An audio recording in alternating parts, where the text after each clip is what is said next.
Capítulo 14. Levando-as a se revelarem. Vamos voltar a retomar o estímulo ponto relacionado com a natureza verdadeira e oculta da mulher. Há nessa natureza muita coisa maravilhosa e sublime, mas também há muita perfídia que se expressa em graus variáveis conforme a personalidade. Enquanto em algumas mulheres essa perfídia quase não se percebe, nas espertinhas com que nos ocupamos neste livro ela está bem evidente. A tendência geral é que sejam dissimuladas, fingindo timidez, recato e inocência, inexperiência, decência, pureza e engenhosidade no campo sexual. Por trás da máscara, entretanto, pode-se esconder uma sensual encarcerada pelo medo do autoritarismo, do ciúme e da possessão masculina que visam preservar a exclusividade. Esta fêmea sensual oculta pode se expressar na clandestinidade em maior ou menor grau, conforme a coragem que a mulher tenha de infringir as normas impostas que criam a necessidade de manter uma aparência de santidade e castidade. Este lado oculto, em alguns casos, fica tão recalcado e apagado que somente nos sonhos pode ser detectado. De todas as maneiras, sempre haverão aspectos da personalidade reprimidos no âmbito da sensualidade. É extremamente difícil fazer com que esta parte oculta se manifeste seja você, marido ou namorado, devido ao medo ancestral e justificado das reações masculinas. Como a regra geral é que os machos sejam territorialistas e possessivos, exigindo exclusividade, elas fingem ser assim para nos agradar. O resultado é que namoramos, nos comprometemos e nos casamos com uma máscara, com uma pessoa que não existe, por nossa própria culpa. É esta a razão pela qual os maridos menos conhecem suas esposas verdadeiramente, obviamente, sofrem com isso a vida inteira. Sempre parece haver um mistério, uma interrogação na cabeça. Como esta mulher reagiria se fosse deixada só com outro homem? Qual é o limite de sua fidelidade? Até que ponto sou detentor exclusivo de seus desejos e sua sexualidade? Ao contrário dos maridos, que costumam ser rígidos e moralistas com as esposas, os libertinos e imorais desfrutam justamente do lado feminino que está ocultado no lar e vívido no limbo, na penumbra e na clandestinidade. Isso acontece porque elas acreditam que seus atos proibidos não serão reprovados pelo libertino mas, ao contrário, aprovados, incentivados e direcionados por aqueles que se posicionaram-se diametralmente em oposição à função conjugal. Resultado, portanto, que somente se formos imorais e incentivarmos os comportamentos femininos socialmente proibidos é que saberemos quem é realmente uma mulher. Ao menor sinal de conservadorismo ou proibicionismo nossa, a mulher se retrocederá e passará a simular um comportamento politicamente correto e socialmente louvável por nossa exigência. Vemos, assim, que a melhor maneira de conhecê-las é demonstrar que somos justamente o contrário. Se você conquistar em si mesmo a capacidade de acessibilidade total, revelando-se um homem totalmente liberal, daqueles que amam que suas mulheres viajem sozinhas, tenham amigos machos, sem maldade, visitem clubes de mulheres, bares etc. E se você realmente conseguir perceber isso, terá que saber quem é sua companheira de verdade e o que dela pode ser esperado. Mas deve demonstrar com perfeição ou será enganado. Para tanto, é necessário não estar apaixonado. Como corretamente declarado Eliane Caligaris, as mulheres têm uma forte necessidade de viver o lado da vida que lhes era proibido. É este um dos motivos pelos quais os imorais, os libertinos, os cafajestes, os playboys, os Dom Juans etc. como atraem tanto. Eles são a viva possibilidade de vivenciar aquilo que os pais e os maridos lhes negam.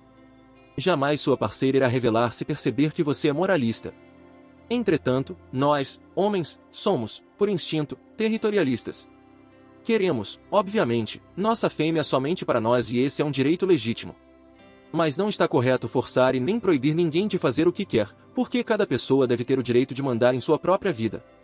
Se mesmo crendo que somos absolutamente amorais, nossa parceira ainda permanece firme em sua dedicação exclusiva, rejeitando os comportamentos modernos. Isso indicará que ela possivelmente tem vocação para ser boa esposa pois nos ofereceu sua fidelidade sem que a exigíssemos, sem que pressionássemos.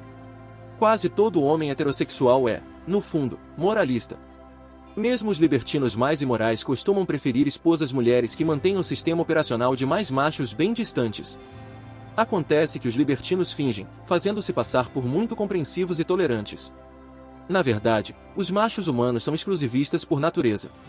Tendem a proibir, o que dá às mulheres como motivos bem justos para enganá-los e burlarem suas proibições ridículas, zombando das mesmas sem seus íntimos. A solução é não sermos proibicionistas mas aceitarmos tudo o que vier para descobrirmos quem é realmente a pessoa que temos ao lado. Uma vez descoberta a realidade, poderemos tomar uma decisão que mais nos aparentemente acertada. Quando mentem, as mulheres espertinhas o fazem defendendo o contrário do que conhecemos. Por exemplo, se o marido procura a esposa no local em um horário que, por costume, ela deveria, mas não está, ela possivelmente se defenderá com a seguinte mentira. Não, hoje minha rotina mudou e eu permaneci no local B. Portanto, para induzi-la a uma mentira escancarada e indissimulável, que não possa ser negada e da qual não se possa escapar, basta que o esposo, ao invés de comunicar-lhe a verdade de que esteve no local A, fato verdadeiro, oculta tal informação e transmite em seu diálogo convictamente a ideia de que não a encontrou no local B ou em outros locais, fatos falsos, ainda que não tenha lá estado. Então, para enganá-lo e escapar, a dissimulada tentará mentir dizendo que esteve no local A, o ponto em que ela acha que o homem não esteve, e será pega em flagrante. Em outras palavras, convidamos levar as espertinhas premeditadamente a mentir sobre algo cuja verdade já conhecemos anteriormente, para pegá-las no pulo. Isso somente será possível se não as deixarmos descobrir o que na verdade sabemos e o que na verdade ignoramos. A esposa espertinha em questão deve acreditar que o marido recebeu sua presença no local B e não no local A. Uma vez que acredite que o mesmo não é proveniente de sua propriedade e presença no local B, será justamente este lugar utilizado em sua mentira. Este é apenas um exemplo em milhares. A dificuldade em se flagrar as mentiras reside na especialização natural delas na arte de mentir, ludibriar e dissimular. Portanto, temos que superá-las até mesmo nesta arte, se quisermos conhecê-las. A inteligência feminina no campo da ocultação é imensa e importante que permite mover-se com desenvoltura entre fatos falsos e verdadeiros, sendo muito poucos os homens que as superam e encurralam. A melhor forma de flagrarmos uma mentira é induzindo a espertinha mentirosa a mentir mais. Pela própria lógica do enganador, o falseamento deve se dar sobre pontos que ela acredita que são desconhecidos para nós. Em outras palavras, temos que superar a mentirosa no ato de enganar, ludibriando-a de forma a induzi-la a crer que nos está enganando. Apenas quando aceitamos as mentiras e somos mais caras de pau do que a pessoa que tenta nos enganar é que descobriu a verdade por trás de seus interesses. Infelizmente, como diz Schopenhauer, uma mentira se tornou uma lei neste mundo. Portanto, para descobrir uma mentira, basta aceitá-la ao invés de enfurecer-se. O ato de mentir e enganar é um jogo psicológico. O mais hábil vence.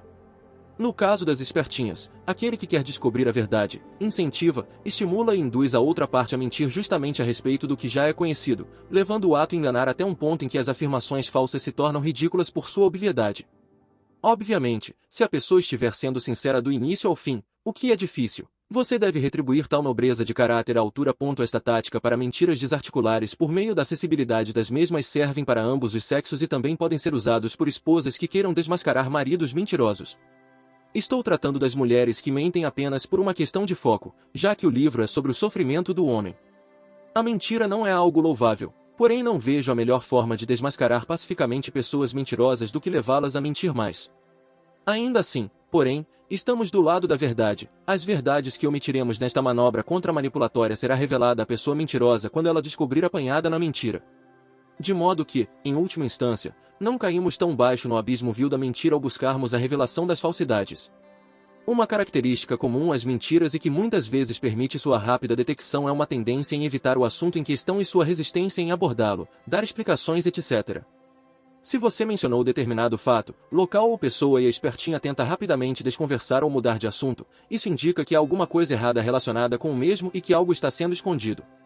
A insistência em evitar um ponto é forte tendência de que uma mentira está em curso ou prestes a ser emitido.